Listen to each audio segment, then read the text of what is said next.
Yeah. And just so you know that October 2nd, myself, Crystal, and the rest of the TLT team are going on vacation. So,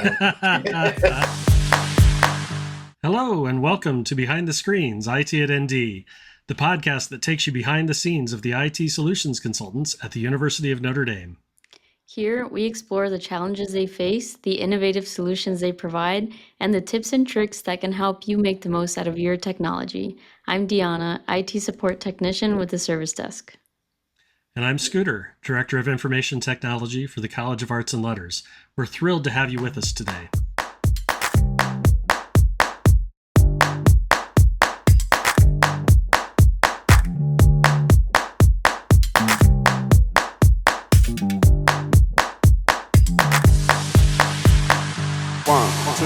Our guests today are Steve Varela, Director of Teaching and Learning Technologies, and Crystal DeJaegher, Academic Technology Specialist, also with Teaching and Learning Technologies. And they're here to talk to us about the upcoming Adobe license changes. Before we dig into this, could the two of you tell us a little bit about your current roles and the journey that brought you here? We'd like to know a little bit about you. Like how long have you been with the university? How and when did you move into your current role? Crystal, let's start with you. Hey there. Yeah, I came to the OIT in 2019. I've been at the university since 2014. Prior to coming to IT, I worked in the Office of the Provost with the Office of Digital Learning, designing and developing online courses, and eventually ended up in this role after COVID to support faculty and staff through the transition to online teaching and learning. And today I'm an academic technology specialist, and I work with faculty with a variety of academic technologies, and including providing faculty professional development for Canvas and other tools. Excellent. Steve, what is your role here? How'd you so get here? so I am the Director of Teaching and Learning Technologies, and I'm originally from Texas, El Paso to be specific, and worked in higher education. This is probably about 25 years in higher education overall. I've been here now at Notre Dame for 4 years. And my career has spanned everything from being faculty in the English department. I got started as faculty teaching literature and writing, and then eventually moved to the dark side, as my wife likes to say, into administration, and have overseen creative groups like graphic designers and software developers and you name it, and then work in IT. And I specifically came here to South Bend, Indiana, for this position with Notre Dame, and it's been a joy. Wonderful. Well, Steve, can you tell us a little bit about what Teaching and Learning Technologies does? Like, who do you have in your department in terms of, numbers of folks, what kind of roles, and what are some of the big initiatives that you've been taking on recently? Sure. I think we fundamentally see ourselves as kind of this bridge between the academy and OIT. We're in this kind of little middle spot where we have a skill set, not only in pedagogy and instruction and understanding the academic structures, but we also have technology skills. And so we kind of serve as that conduit between both areas for the most part. We oversee two very large academic platforms, Canvas Learning Management System and Adobe, as we'll talk about here today. And we also, all the integrations that go into Canvas, academic software that's centrally funded. We also do learning analytics and data analysis. And we also work within emerging technologies such as extended reality, XR, and of course with generative AI as well, and the impact that that's having within higher education. And finally, we also teach faculty all of those things that we that we work with. We provide professional development for them to get better at it. So. Oh, that's very cool. Now, I know your semester startups are always very popular. I mean, I've attended one or two of those in the past. How many, and tell us a little bit about what those are and how many folks you've had attending those. Sure. Prior to each semester, about a week or so prior, because that's when we know most folks. I mean, most folks are thinking about their courses earlier than this, but when they actually get down to get working on them and so forth, it's usually a few weeks outside of the semester. And so we convene all faculty from all disciplines, all departments for what we call the semester startup, where we offer presentations, workshops, different demonstrations about some of the technologies that we work with. Fundamentally about really with Canvas and how to teach within there, and whatever new tools or new issues or concerns that faculty have as they prepare for their upcoming semester. So lately, a lot has been on generative AI, of course, but we're now moving into, again, the new era of Adobe. So you'll be seeing a lot more workshops and presentations on that as well. So let's talk about everyone's favorite topic, Adobe, and specifically all these Adobe changes. Let's start by just asking, how did your area become the service owners for Adobe? Crystal, if you want to go ahead. Sure. We became the owners of Adobe because Steve went to a meeting and said yes.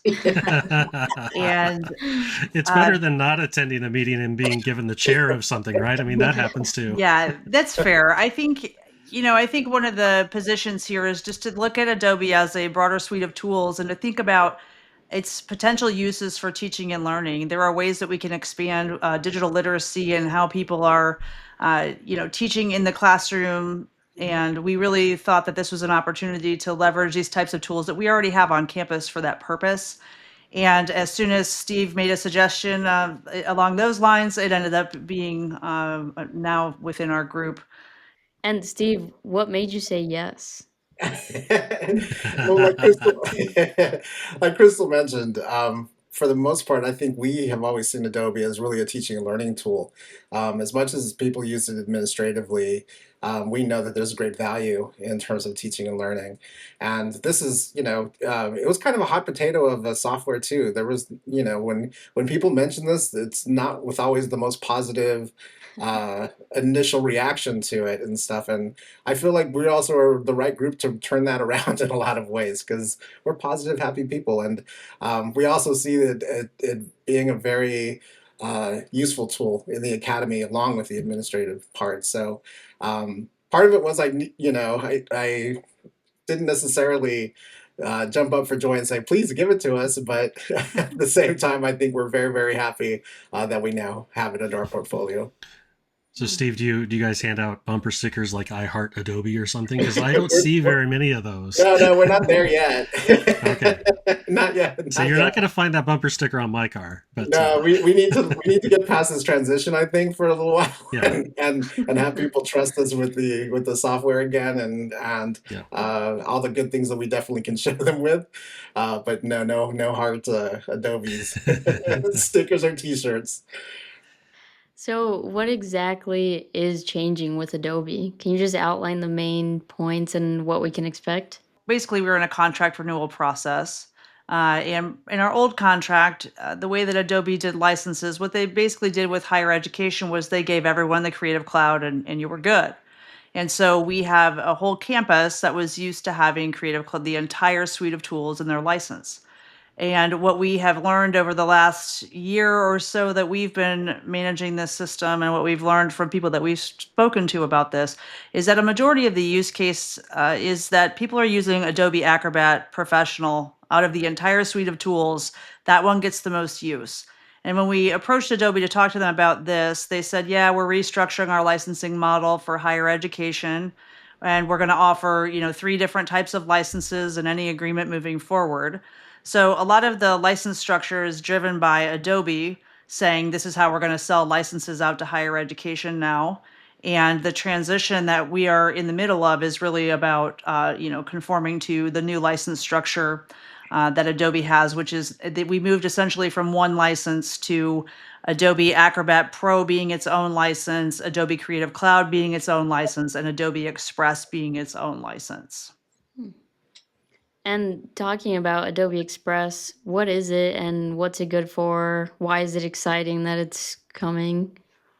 All right. So Adobe Express is really cool because as a tool for people that are watching or listening to this, if you are familiar with Canva as a tool, a kind of a do-it-all design tool that doesn't really require like graphic design expertise in the same way that some of these more advanced Adobe tools require knowledge of, That's what Adobe Express is, even if I want to go in and create a flyer for some event, or if I want to create a poster for my class, I can go and do that with a few simple clicks. I don't have to go into a tool like Photoshop, work with layers, figure out how I can size my canvas properly to match whatever's on it.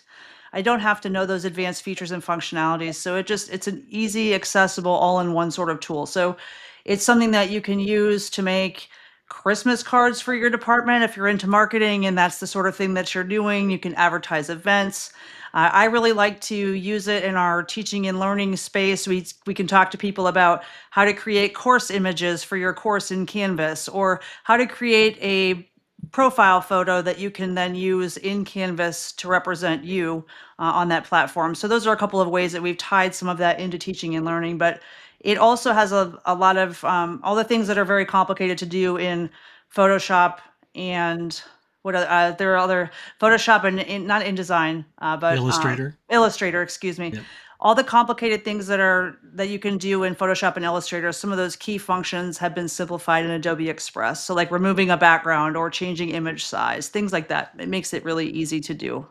Yeah. Yeah, I I've should played a little bit with the image editing things, and it's one click to remove a background. I love that. It's Right. sitting over there in the toolbox. Says, "Do you want to remove a background?" I go, "Yeah, let's do that." And Yeah. it's brilliant. It's great. It also has access to basic Adobe stock and to generative AI features that are coming out of Firefly. And so you can actually go in there and ask it to create an image for you. And it's also pretty quick with that as well. I spent a few hours playing around with Express yesterday, just like making wall decor for my bedroom because it's so plain. And there's so many tools. I like the AI features kind of pop up. I'm like, yeah, like Scooter, I want to remove that background. It's super user friendly compared to the other um, like applications that it has. So it's been a good experience so far. I should say none of us are getting paid for this endorsement Yeah, no, of any I kind of. wish. In fact, we're paying them a lot of money Right. too. So, right? Well, But yeah. And what's really cool, sorry, Steve, just to interject really quickly, is that everybody on campus, like current faculty, staff, students, all have a license to it. So I think that's also what makes it unique as far as these Adobe products go, is that it's a common thing that our folks have licenses to use and to be able to do things with. Yeah. definitely, I would just also add that in the whole process of getting ready for this renewal, we did over a year of research and benchmarking. Because number one, Adobe doesn't give us any data about how anybody's using their products or anything else like that. It's part of their business model. It's in their best interest not to tell people how many people are using their products in a lot of different ways. But one of the things that we learned in this whole process was that there were a lot of folks on campus who were paying for Canva, and paying for licenses for that. And so we're really happy that because there's a lot. It's really a great deal of parity between the two things, and we're hoping that people will go ahead and let those go because they now have a free option for them without having to pay for anything. So. Well, as we've surveyed our faculty and staff in our college, we're finding out that there are a lot of people who are using Illustrator, a couple of times a year, but they do it to make a poster, or they do it to make an image, or they do it to make all these things that Express can do. So we're hopeful that we'll see a pretty significant decrease in the number of actual Creative Cloud licenses that we'll need, and that more people will be adopting Express as a result.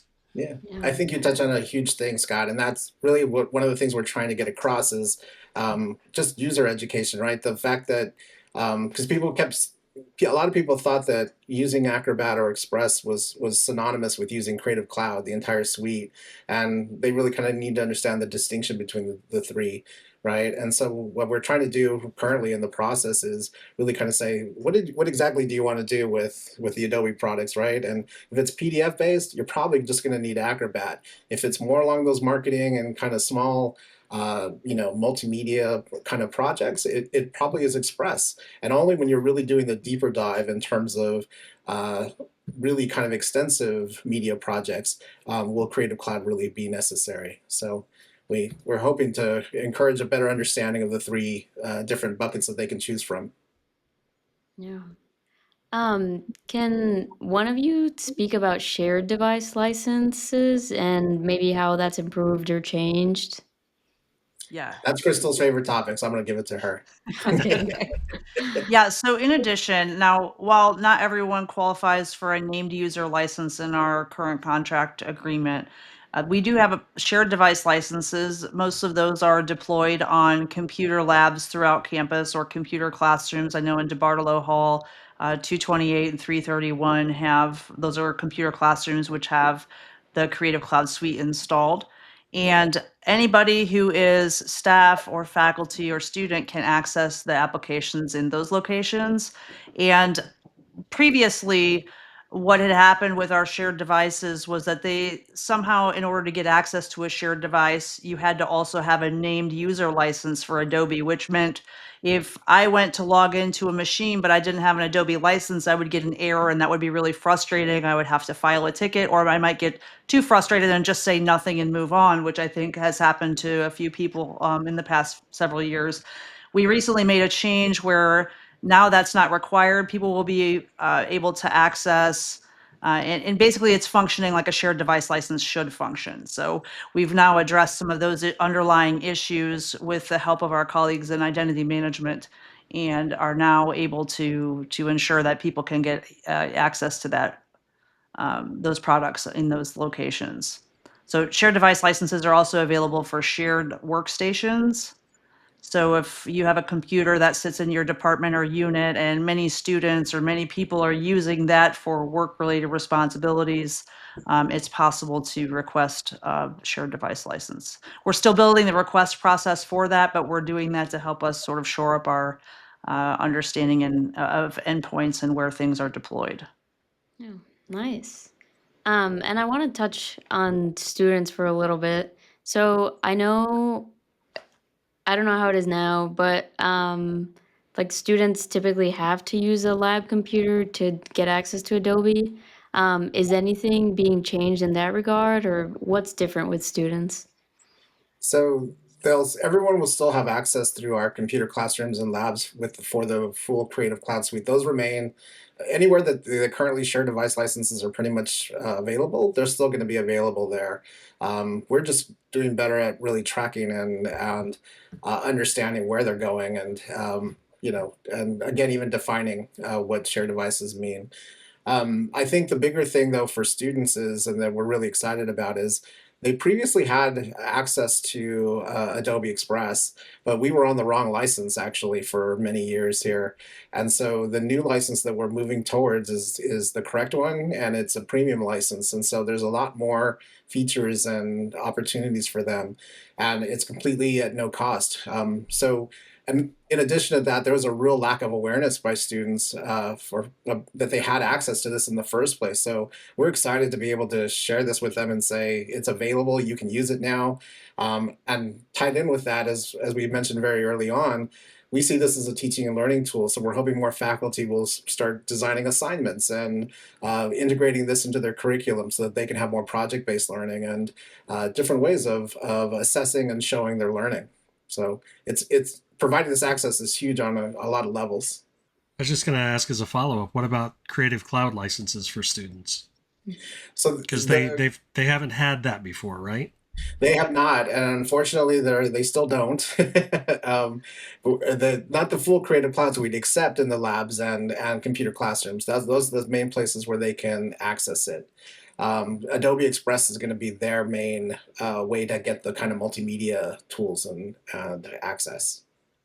I think too, it might be worth mentioning as just one exception. If I'm a student and I'm working as an intern in a marketing department, or I'm Yes. employed by some other unit on campus to do work for the university, that department or unit can sponsor a license for me to the Creative Cloud Suite. And so that's something that we're doing with this new contract. Yes. Student employees are a different classification for sure. Yeah. Nice. I personally had no idea we had Express available. So if you can market that, I'm sure it'd be awesome. Yeah, I didn't know it Um, until we started this big initiative, and yeah, I love it. I mean, yeah, I've dug in a little bit, but there's much more to go. yeah. So what about faculty and staff? And I mean, you can go kind of into a rabbit hole with all of that. Like, um, on-call or temporary employees, are they treated differently? And what about emeriti faculty and, all those other distinctions? I'm going to let Crystal go into the deep dive of it, but I will say this is that we've learned a lot about how people are classified on campus in terms of what constitutes a faculty member, a current faculty member, staff, affiliates, students, grad students, and how all of those are provisioned and licensed. And it's quite a complex system. And so part of what we tried to do with this renewal and moving forward was try to make this as simple as possible and understand these as possible so that we didn't have a very complex eligibility system, but there's still some complexity to it, which I will let Crystal to talk further about. Yeah, so the way that people are categorized into their affiliations is largely driven through our banner system. And, I could, like, for example, when I have a teaching appointment, I'm listed as employee, staff, faculty, and I'm not student, so I don't have that. But because of all these different classifications, access to these software applications can be very tricky, because people don't just fit in one category. And that's really what we've learned here. So the eligibility criteria for Adobe products is based in large part on primary affiliation. So if you are full-time or part-time faculty and staff, you will have access to the Adobe, eligible to activate or request Acrobat Pro and Express, and then you could also pay for a Creative Cloud license. The one big change here that I think is worth noting is that previously our affiliate faculty and staff, that would be international affiliates, people working in Dublin, people working at Kyle Moore, I don't know, insert global location here. All of those people that work as faculty and staff in those areas are classified as affiliates for different reasons, but their role is focused on teaching and doing other administrative work for the university. So those people are now included in the group that's eligible to request these products, whereas before it wasn't explicitly that way. And the difference, there is a distinction also that many people don't make between part-time employees and temporary on-call employees. In our banner system, we make that distinction, and temporary on-call employees who may have a non-regular work schedule, who may come in for a month or the football season and work at ND Studios as one example for editing or whatever else is going on. Those people by default are not eligible to opt into these licenses. But that's another case where if the department or unit wants to sponsor their access to the Creative Cloud Suite, that's their option for accessing the tools. And then finally, I think emeriti is definitely worth mentioning, emeriti and retirees, because this is a big change for them.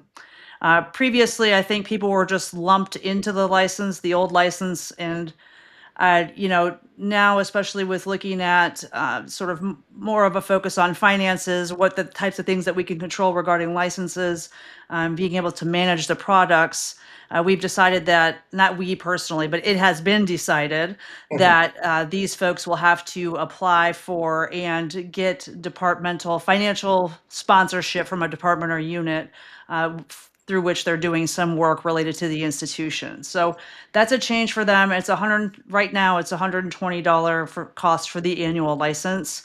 And right now it's also not prorated. So it's kind of like the one-time fee that'll get renewed somewhere around the fiscal year.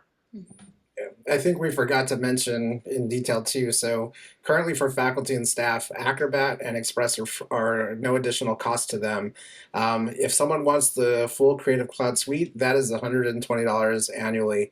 And we've received some feedback regarding it, and I would just like to say that outside of our enterprise agreement, if someone were to purchase an Adobe license, it is far more expensive. It's anywhere from $300 to $500, depending on what they're wanting and so forth. And even if they purchase individual licenses on their own, if they were to go that route and say, I just want Photoshop and pay that monthly fee, even that is more costly than the $120 annual cost. And so we were really cognizant and did our best to really negotiate on behalf of everybody well. So in addition, this is, if you come to this license, it's supported by the university, right? And they can get help and additional with their account or with the tools themselves. If it's done separately, we can't support it and we can't guarantee its effectiveness. Yes, that's another great point, Steve.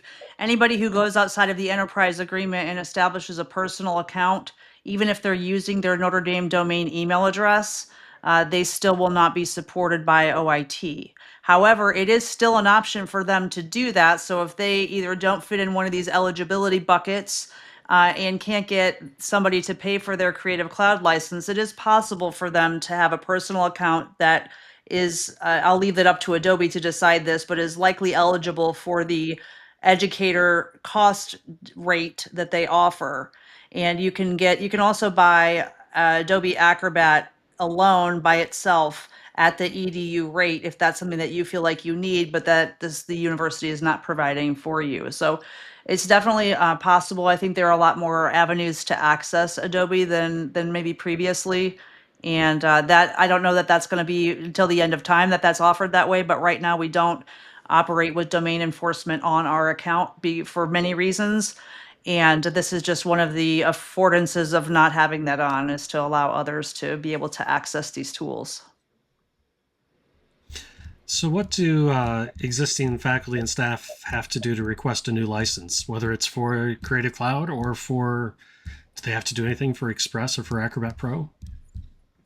Yeah, so if you are a faculty and staff and you want to access Adobe Acrobat Pro or Express, you can just go to octa.nd.edu and click that blue request button. And if you have products that you're eligible to request, you'll be able to see those there. They have some radio buttons you can click and submit. And your access is pretty much instantaneous for Acrobat or Express.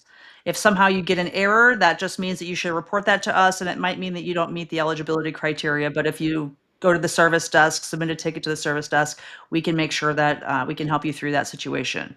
As far as the Creative Cloud goes, there is a knowledge article. There's also a form, a link to a form where you can go to the form, fill it out. You need a valid FOPL to fill it out, and actually the only requirements there are the FOAP, the first four sets of numbers for that account.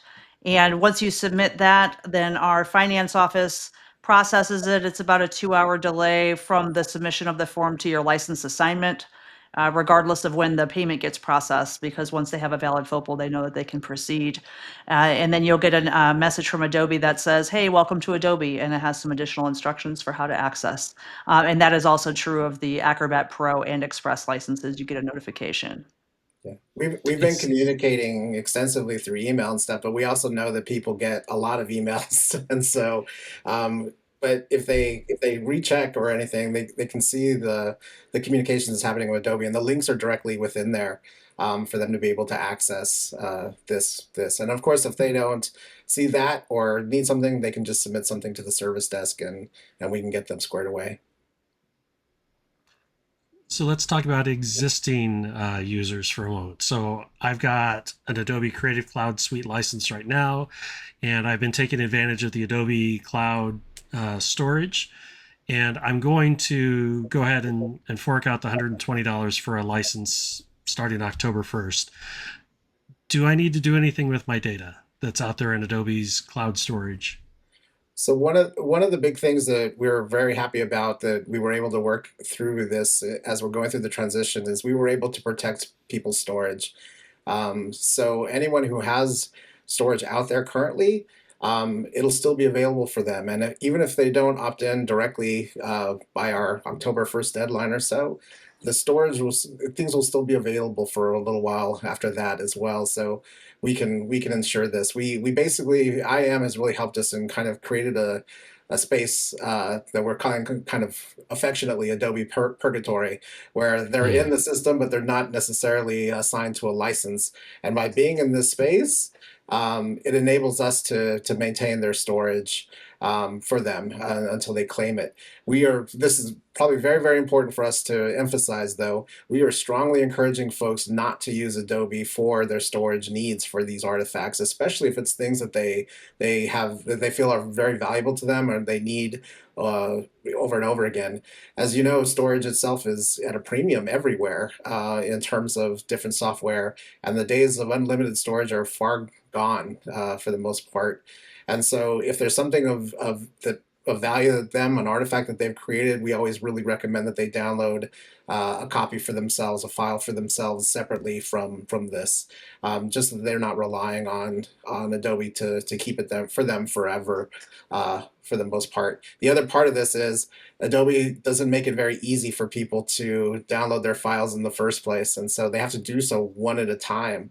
And so we had some faculty and staff members with a whole lot of storage. We're talking terabytes of content, and we had to help. We encouraged them to download it because that's the other thing. We can't help them; it's their account, so they have to do it one by one. We can't go in there for them and download it. So again, if it's important to you, download it yourself. Keep it a backup for yourself, and just don't rely on Adobe for that storage repository. One file plus at a time. I one. mean, that's just plain barbaric. I mean, that's It's not Yeah. fun, no. Yeah. Well, and the other thing about that too is, people will come and ask us on occasion because an employee has gone or, there's something else that they would like us to retrieve. And I feel like they might think we're saying no just because we Yeah. don't want to do it. But in reality, the way that the administrative console is set up, we can't do it. And Adobe, when you contact Adobe, they also say the same thing. So we've been down this road many times in the past several months. So that's why we're really encouraging people to find an alternative to make sure their things are backed up and to prepare for the event that maybe one day they will retire and ride off into the sunset and they will, need to pass along their materials to others. excellent. So I know, with any big project, we're going to have questions, we're going to have issues. If something goes sideways, what's the process look like?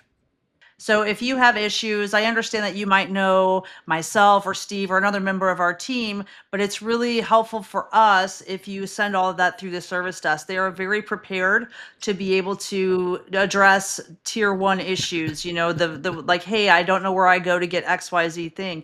They can help with that. And they're very good at it. So I would highly recommend doing that. And then anything that can't be resolved at that level will get escalated to our team. And if this is something that requires further intervention past our team, or maybe just loop others in the mix, we will always tag or reach out to the embedded local support staff in departments in areas across campus as needed for sure. Excellent. What steps could our embedded staff be taking right now? This is a show mostly about our IT solutions consultants, and a lot of those folks are distributed out in their areas. What can they be doing right now? What do they need to be doing after October 1st? How do they prepare? I think one of the biggest things that we would really like to encourage our colleagues to do is, as I mentioned early on, it's the user education to begin with, right? To help people understand what it is they need, right? And if they're using Adobe products, what are they trying to do with them? What are they trying to accomplish? And this way they can kind of direct them towards the right product itself, whether or not they just need Acrobat, whether they just need Express, or if they need to spend the $120 for the full Creative Cloud suite. So that user education, I think, is really key in terms of things. And then, as we mentioned, overall, in terms of, I think that's really important to OIT is always relationships anyway, right? Our relationships with each other in terms of those who work within OIT and in the academy and outside of that, but with the faculty and the staff who are needing things. And so we know, again, there's a negative stigma when people say the word Adobe sometimes on campus and stuff, and it's easy to kind of shake our heads and shake our fists and all that kind of good stuff. But understand, again, the end goal here is that we don't want to create barriers. We want to make things as easy as possible for folks, and we definitely want ultimately faculty, staff, and students to have the best experience that's possible. And so, anything that our colleagues can do to help facilitate that as well is meaningful and important. Crystal, are there other things that we should ask them to consider? No, I think, yeah, like you've mentioned, just the consultative aspect is very important, just because people will think that they need the entire Creative Cloud suite, but really they don't. And so it's really trying to dig in and understand what is the work that they're doing. Some people are just married to the product because it's everything that they've ever done is in here and they don't want to change. And change is very hard. It's difficult. But it's, in thinking about what do they need, I think that's the role of a consultant in this case, is to be able to get to the root of that and try to be an evangelist in some ways for what's available to them and what's not an extra cost. Yeah, and I think just also to know that they don't have to solve the problems up front right away or anything else like that. Even just directing faculty, staff, or students to the service desk first, and let it get triaged and put in the right direction, we can better ensure that people are supported. And then we'll reach out to them again and say, okay, here's where we're at. And again, the relationship part of things, so that they look, we help them work with their faculty member or their colleagues effectively, but we're able to provide a solution. Excellent. And on October 2nd, what is the error that we expect our friendly folks at the service desk to be answering all day long? Oh, yeah. So so we told people to take action before October 1st. And because what is essentially happening is on October 2nd, the legacy licenses for Creative Cloud are going to get removed from user accounts. So if you went ahead and, requested a different product, you also have a license to that, but Adobe may not really recognize that you have a second license after the first one's removed. So what's going to end up happening probably is it's going to throw an error and say, "Oh, your subscription has expired. You don't have a license to this product." And I think that's going to cause some initial panic. This is just what we think will happen. But all that it really requires is for them to sign out of the Creative Cloud desktop app, sign out of Adobe Acrobat or any other applications that they have open, and then make sure that they're signing in with their company. Adobe calls it a company account, but it's our Notre Dame account, and that will re-authenticate through Okta, and it will pull the current license, and so their access will continue from there. But of course, if they have problems, they're always welcome to connect with the service desk. Yeah, and just so you know that October 2nd, myself, Crystal, and the rest of the TLT team are going on vacation. Well, I Just actually kidding. Well am. timed. Just kidding. We're not. But Well timed. I we're ready. actually am, and I'm pretty happy about that now that I just clicked. No, we're ready for you. It's Okay. just a joke. And Steve, we've got a note here about assets.adobe.com. And I remember you telling us this was like a secret game code or something that nobody knows about. What is assets.adobe.com, and why should we know that URL? I believe that's another way that you can access your storage, right? The files and content that you have in Adobe, particularly afterwards. If you don't have a license or you're not provisioned into our ETLA, it's still there for you to be able to retrieve what you need. Remember, though, again, it's going to be one file at a time, and it's not necessarily an easy process. But again, if we can also help with that process, we're happy to. But in that case, I think people will choose a difficult process over no way to get their data at all. I think For that's sure. Yeah. right. Yes. Excellent. And there's an open question about, do we know if embedded IT staff will keep their access to the Creative Cloud suite, or will the embedded staff be like everybody else that's going to be pay for play if we need to? I think what we're asking everyone to do, and this is equal across the board, is really determine for yourself, do I need this, right? Do I need the full Creative Cloud suite? It's in a lot of ways, sometimes we kind of feel like it's easier for us to give that sort of support or directly aid people. But again, remember, a service desk hopefully is your first stop to things, and then you can be roped in later on in terms of the later parts of stuff. So it'll be up to departments themselves to, again, kind of decide for their staff and others who needs it. And there may be possibilities for, again, shared device licenses and things like that within certain groups as well. So that may help alleviate some of that burden of cost. Yeah. And I know that's the plan that we're working under too. For my team of 9, we're buying it for our 2 support techs. So, we're getting licenses for them because they are the ones that if anybody's going to be hands-on, they'll be hands-on. But the rest of us are fine with the rest of the other free offerings. So Good. What final questions do you think our listeners want to know about the Adobe changes? Is there anything that we've forgotten to ask you? I don't know that there's anything you may have forgotten to ask us, but I definitely know that Crystal and myself and the rest of the team definitely want to extend a huge thank you and express our gratitude to the folks who have made all this a lot less stressful than it has been. I'm not let me don't downplay that because it's been a lot of work and um, you know uh, trials and tribulations throughout the whole process, but we are very, very grateful to Identity Asset Management, IAM, for the work that they did. They were given a very small window of time to help us with the access to provide for everybody on campus, and they just were fantastic. Lauren and Derek and Ken are just amazing. And then of course the SAMPRO. This is the first time this is being utilized for any of the software on campus, and so Todd Lemon and Colin Wilson are just phenomenal folks who got that up and running again, also in a very short period of time. And so far, so good in terms of how this is being utilized as well.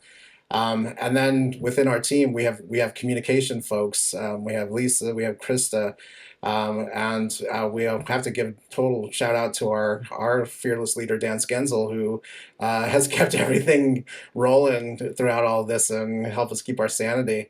And then finally, me personally, I just want to thank Crystal and Kale and Kevin and the rest of the TLT team and all of the superb work that they've done to really make this. Again, it's been a huge job and it's a huge platform, but I think we've really made this a successful transition, and we'll know more October 2nd. but but in the meantime, things are working pretty well.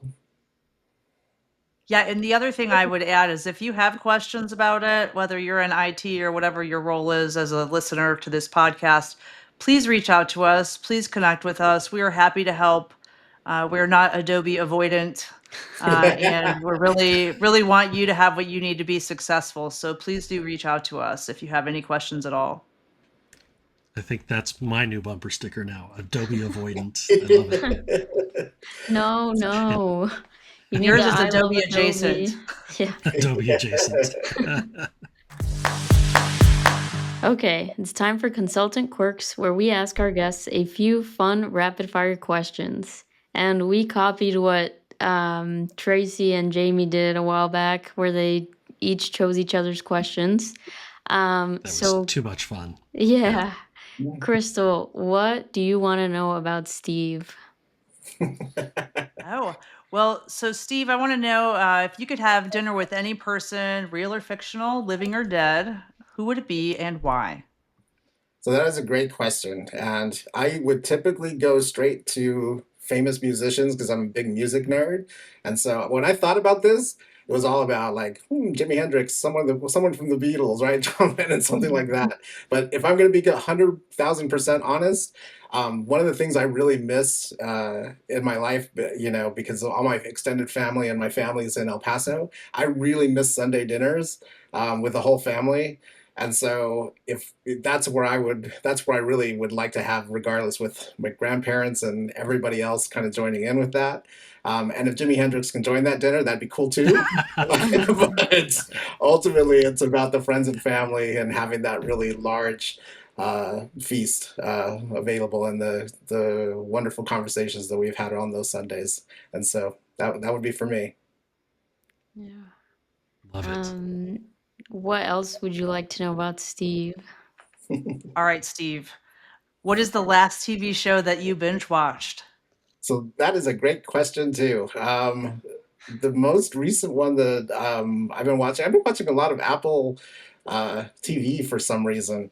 But I saw there's a show called Little America on there, and it's all about kind of smaller cultural groups and how they ended up in the United States and personal stories of success and hardship and drama and love and all these wonderful things. It's just been a really wonderful series that I've been watching, and we've basically wrapped it up in a weekend too. So Oh, wow. it's crazy. Apple TV has some good shows. I'll give They them that. do. Yeah. Yeah. I'm enjoying a lot of stuff out there right now. Yeah. Okay, last question for Steve. What do you want to know? All right. So I know you'd already mentioned music and how you have I think many of us know that you have a love of music in general. So I have to know, what's the best concert you've ever been to? So that's a hard one. That was definitely that's a challenge of a question. But it's funny, we talked about this sort of the other day at a TLT meeting, because one of our colleagues, Roberto, was going to the Blink 182 concert this week, and had a great time. So along those lines, I'm going to have to kind of go to this. So one of the best shows I ever have seen was seeing the Ramones open up for Pearl Jam way back when, and I don't know if you know that much about the Ramones or listen to the music, but when they're in concert, you can't tell when one song finishes and when another song starts. It's all the same, but Oh, that's fabulous. it has just wonderful energy behind it, and they were just amazing to see live. So Nice. Cool. Thank you. And now flipping it, Steve, what do you want to know about Crystal? Excellent. I'm ready for I have my questions ready. All right, Crystal. So as you know, my background's in literature and things like that. So the first question kind of connects with that. What fictional character do you identify most with? This is so hard to answer. I thought about this, and there are so many fictional characters, and each of them maybe have characteristics that I would maybe align myself with more than others. But I would say of a relatively recent character, although it's probably a decade now, Brienne of Tarth from Game of Thrones, from the Nice. George R.R. Martin. Not because she's kind of like brutish and beastly, but that's not it. But it's more because she has a pretty good moral compass and really values honesty and integrity. And I view myself as being that kind of person. So I would say I would personally identify with that. And she's kind of funny. I like that too. I like to think that I'm funny, even though I probably think I'm funnier than I am. You're pretty absolutely funny. funny, Crystal. Yes, absolutely. We're laughing right along with you. Yeah. I hear it. All right, second question. This one's kind of difficult too, but if you could switch jobs or swap jobs with anyone for a day, who would it be? I know you don't want mine or Dan's job. I know that Maybe this is so October 3rd. terrible. There's a person right now who is in space that doesn't narrow it down. I realize. I think her name is Xena, and I don't remember her last name. It starts with a C. Apologies, but she's an astronaut. I think she's on the space station, and I think it would be really cool to swap jobs with her. Not because I want to be a geobiologist like she is, but really because I think the view would be amazing. Yeah. That's a great answer. Very cool. All right, so again, let's go back to the music here a little bit. My last question. What's your go-to karaoke song? Oh man, I don't know even how to answer this. I'm not really frequenting the karaoke bars these days. In a former life, I may or may not have been singing, may have been seen locally singing things. I would say, let's see, probably the most fun, and you can judge how you will, but was Get It Together by the Beastie Boys, because I had a buddy that I used to sing it with and do all the sort of rap there. It was a good time. Or My Immortal by Evanescence is also another that I have done. So Very nice. Very fun. kind of a range there. Sorry, not really related. I like all kinds of music It and shows breadth. just having a good time. Well, excellent. That was fun getting to know both you guys, and I loved how you each asked each other questions to kind of inquire. And, all of us are sitting here just along for the ride, learning these fun, interesting facts about you guys. But I'm ready to keep the fun going with some tech trivia. How are you guys feeling about that? Awesome. Let's do Great. it. All right. So Let's just do to kind of it. recap here, nobody knows the question that's going to be asked ahead of time, not even the hosts. I will be quizzing them along with the guest, and we will be keeping score.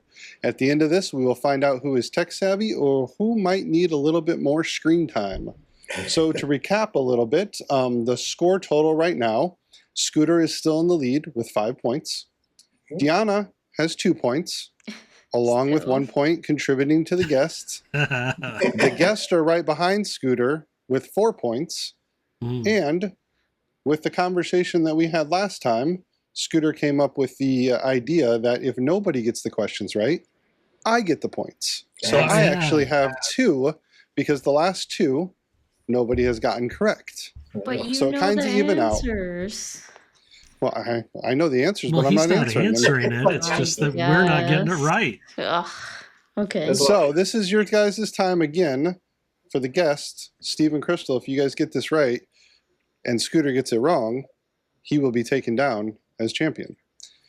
Deanna, this is also your opportunity to catch up a little bit. I will be willing, because most of these questions I have been a little unfair, Yeah. to give you double points if you get this one correct. Okay, Oh, I was about wow. to suggest that, so thanks. There you go. You're welcome. All right. Surprise, surprise. Today's question is going to be Adobe related as we work through. So before I ask the official question, does anybody know what Adobe's first product released was? No. No, but I can promise you the installers didn't work right. You're probably correct. The first product they released was called PostScript. So Okay. the question revolves around this. Which company was the first to license Adobe's PostScript language? Was it A, Microsoft? Was it B, HP Hewlett Packard? Was it C, Apple? Or was it D, IBM? And we will go around the room and you can lock in your answers. Whoever wants to go first. I will go. It is C. Crystal's think C going is with Apple. C is Apple. Apple. I was leaning that direction too. I'll take C as well. Steve's too. going C. Deanna's going C. What? I'm gonna be a total outlier then, just because it feels like, yeah. I'm gonna go IBM. It I have no idea. it didn't help us to spread our answers around last time. We all missed it. Oh, Yeah. okay. Yeah. IBM is what I'm going with. Steve's locking in IBM. So I think that was a good job you guys narrowing it down. But the correct answer is Apple, C. Oh, Oh. let's go. Steve Jobs actually struck a deal with Adobe to use their PostScript language in the first laser writer printer, which helped launch the desktop publishing boom.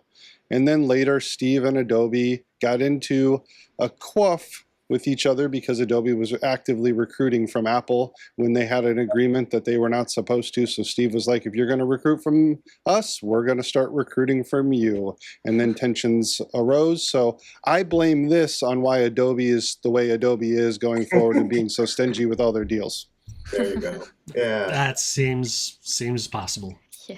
All right. So I that's should have known better than going Cultivated against business business practices from way back. exactly.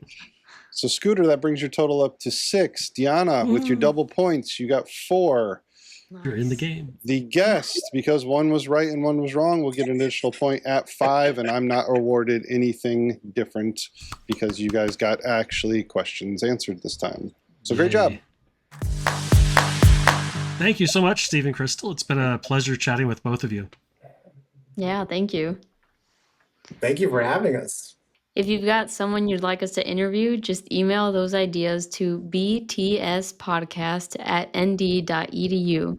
If there's anything else new, exciting, frustrating, or inspiring happening in your IT consultancy world, please share that with us too. We'd love to hear your insights and ideas.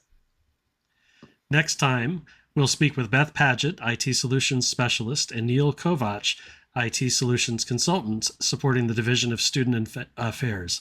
Until then, thank you for listening. Thanks, everyone. Signing off from behind the screens, IT at ND. Stay tech savvy, Notre Dame.